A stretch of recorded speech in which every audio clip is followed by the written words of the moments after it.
ልክ እንደ አምላክ ስሞች የሰውም ስም ደግሞ በአራት ዋና ዋና ክፍል ይከፈላል። ልብ ብላችሁ አዳምጡ። እግዚአብሔር ሰውን በአርአያውና በአምሳሉ ፈጥሮታል። ራሱን አስመስሎ ፈጥሮታል።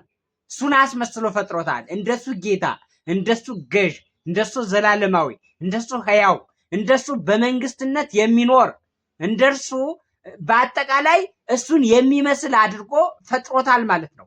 ፈጥሮታል ማለት እና የሰውም ስም በአራት ዋና ዋና ክፍሎች ይከፈላል። አንደኛው ስመ ባህሪ ነው። ልብ በሉ፣ የሰው ስመ ባህሪ ያለው ሰው ይባላል። የሰው የባህሪ ስሙ ምን ይባላል? ሰው ተብሎ ይጠራል። ይህን የባህሪ ስም አሁን አውርደው እኔ ገሌ ነኝ እኔ ገሌ ነኝ እየተባለ ሲጠራ እናያለን። የባህሪ ስም ማለት የባህሪ ስም ከሆነ የባህሪ ስም ነው። አማራ ነኝ፣ ትግሬ ነኝ፣ ኦሮሞ ነኝ፣ እንትን ነኝ። ከባህሪ ስሙ ወረዳ፣ ይኸው ዘቀጠ ማለት ነው። ለምን? ያስተማረው ዝቃጭ የሆነ መምህር ነው። የሚመራው ዝቃጭ የሆነ መሪ ነው። መሪዎች ዝቃጭ የሆነ የዘቀጠ ፖለቲካ ውስጥ ነው ያሉት። ከዚህ የተነሳ ትውልዱን በሚመጥነው ልክ ወይም ደግሞ ሰው በሚመጥነው ልክ እንዲያስብ አላደረጉትም።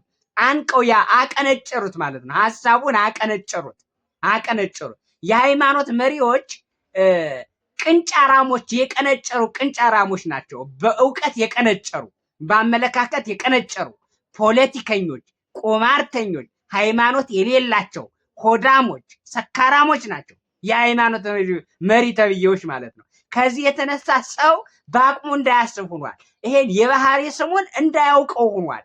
ሰው የሚለውን ስም እንዳያውቀው ሆኗል። እንዴ ሳይንሶች እንኳን አውቀው እንኳን እኛ እንዴ እግዚአብሔር ሰውን ፈጠረ እኮ ነው የሚለው። ባሪያችንና በአምሳላችን ሰውን እንፍጠራል ንግበር ሰባ ባሪያነ አለ ነው የሚለው። ሰው ማለት ፍጹም ፍጡር ማለት ነው። የተዋበ ፍጡር ማለት ነው። ሰው ሰብ ማለት ነው። እኮ አይታችሁታን የሕክምና ባለሙያዎች ሰው እንደ ስሙ ቁርበቱ ራሱ በሰባት ድርብርብ ነው። ሰባት ድርብ ኦፕራሲዮን ስታደርጉ ዝም ብላችሁ ቅድድ አታደርጉትም እኮ እንደ ፔስታል። ሰባት ድርብርብ ስለሆነ በኋላ ሲገጥም እንዳያስቸግረው በየብልቷ ነው ቀስ አርጋችሁ ግልጥ አርጋችሁ የምታወጧል። እንደዛ ነው ኦፕራሲዮን ስታደርጉ ራሱ ሰባት ድርብርብ ቁርበት አለው ሰው ማለት ነው። እንደ ስሙ ማለት ነው። ሰው ማለት ሰባት ባህሪ ያለው፣ አራት ባህሪያተ ስጋ፣ ሶስት ባህሪያተ ነፍስ።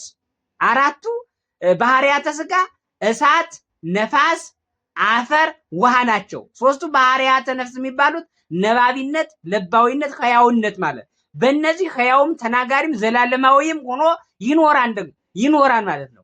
ስለዚህ ሰው ትልቅ ዓለም ነው። እስመ አፍቀረ እግዚአብሔር ለዓለም እስከ ወልድ ዋሕድ። ሰውን እግዚአብሔር አንድ ልጁን የባህሪ ልጁን ተቀዳሚ ተከታይ የሌለውን ልጁን ለሕማም ለሞት ለስቅለት እስከ መስጠት ደርሶ ወደደው፣ አፈቀረው። ሲያፈቅረው ደግሞ እንዲሁ አፈቀረው ብሎ ቅዱስ ዮሐንስ በወንጌሉ ጽፎልናል። እና ሰው ማለት ሰባት ባህሪ ፍጹም ፍጡር ማለት ነው። አዳም ማለት ሰባት ማለት ነው። ሰባት ባህሪ ያለው ማለት ነው። ሰብ ማለት እስመ ውልቆ ሰብእ በኀበ ዕብራውያን ፍጹም ውእቱ፣ ፍጹም ፍጡር እግዚአብሔርን የሚመስል ማለት ነው። እና የባህሪ ስሙ ይሄ ነው። የባህሪ ስሙ ሰው ይባላል። የሰው የባህሪ ስሙ ሰው ይባላል። በቃ ከዚህ ከወጣ ኦሮሞ ነኝ ካለ ኦሮሞ መሆኑ ነው፣ ከሰውነት ወጥቷል ማለት ነው። አማራ ነኝ ካለ ወጥቷል፣ ከሰውነት ወጥቷል ማለት ነው። ትግሬ ነኝ ካለ ከሰውነት ወጥቷል ማለት ነው። በቃ ሰው አይባልም። ይሄ እንትን ነኝ ካለ ሰው አይደለም ማለት ነው። ከሰውነት ወጥቷል፣ ሰው አይደለም ማለት ነው። ይሄ እንደ ሰው ሊያስብም አይችልም ማለት፣ እንደ ሰው ሊመለከትም አይችልም ማለት ነው። ስለዚህ ይህን አለመከተል ነው። በቃ እንደዚህ ያደረጉም መሪዎች ናቸው፣ ተጠያቂዎች እነሱ ናቸው። በነገራችን ላይ ሌላው ለሰው ስመ ተጸውዖ ይባላል። ለምሳሌ ይሄ አበበ ከበደ ቶለሳ ፈይሳ ይሄ የምንለው ስመ ተጸውዖ ይባላል። ሌላው ስመ ባህሪ፣ ስመ ተጸውዖ፣ ስመ ተቀብዖ የሚባል ስም ደግሞ አለው። ለምሳሌ አጼ፣ ጃንሆይ፣ ቄሳር፣ ሄሮድስ የሚባለው ስመ ተጸውዖ፣ ስመ ተቀብዖ የሹመት ስም ወይም ደግሞ የስልጣን ስም ይባላል። ሌላው ስመ ግብር የሚባል ስም አለው። ስመ ግብር ማለት ለምሳሌ ኪዳነ ምህረት ስመ ግብር ነው፣ አማላጅ ስለሆነች። ቸር ስለሆነች የምህረት አማላጅ ስለሆነች ኪዳነ ምህረት ማለት ስመ ግብር ማለት ነው። ማርያም ስመ ግብር ነው። ወለተ ገሌ፣ ወለተ ማርያም፣ ወለተ ኢየሱስ ይሄ ስመ ግብር ይባላል። ስመ ግብር ይባላል። የሰው ስም በአራት ዋና ዋና ክፍሎች ይከፈላል ማለት ነው። ስለዚህ ስሙን ማወቅ አለበት ሰው። ስሙን አውቆ ደግሞ እንደ ስሙ መኖር አለበት። እንደ ስሙ መኖር አለበት ማለት ነው። በቃ ወለተ ማርያም ከሆነች ወለተ ማርያም መሆን አለባት። ወለተ ኢየሱስ ከሆነች ወለተ ኢየሱስ መሆን አለባት። ገብረ ኢየሱስ ከሆነ ገብረ ኢየሱስ መሆን አለበት።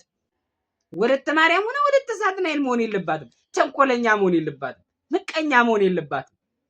ሐሜተኛ፣ ሰው ገዳይ፣ ዘራፊ፣ ሌባ መሆን የለበትም። ሱሰኛ፣ ሰካራም መሆን የለበትም። እንደ ስማቸው መኖር አለባቸው ማለት ነው። አሁን እኮ ማን ነው ስማችሁ ሲባል ወለተ ማርያም ሊሉ ይችላሉ። ወለተ ኢየሱስ ሊሉ ይችላሉ። ገብረ ማርያም ሊል ይችላል። ገብረ ማርያም እሺ፣ ገብረ ማርያም ማለት ምን ማለት ነው ቢባልስ? ገብረ ማርያም ለመባል እመቤታችን መታወቅ አለባት። ወለተ ኢየሱስ ለመባል ኢየሱስን ማወቅ አለባት። ኢየሱስን ሳታውቅ ወለተ ኢየሱስ እየተባለች ነው ሀገር የጠፋው። ስላሴን ሳያውቅ ገብረ ስላሴ፣ ኃይለ ስላሴ እየተባለ ነው ሀገር የጠፋው። ስላሴ መታወቅ አለባቸው። የስላሴ ቸርነት መታወቅ አለ። ገብረ ስላሴ ለመባል ስላሴን ማወቅ ያስፈልጋል። ታሪኩን ማወቅ ያስፈልጋል። ይሄ ከታወቀ ስሙ ይሰራል ማለት ነው። እንዴ ስሙ እኮ ያው እኮ ነው።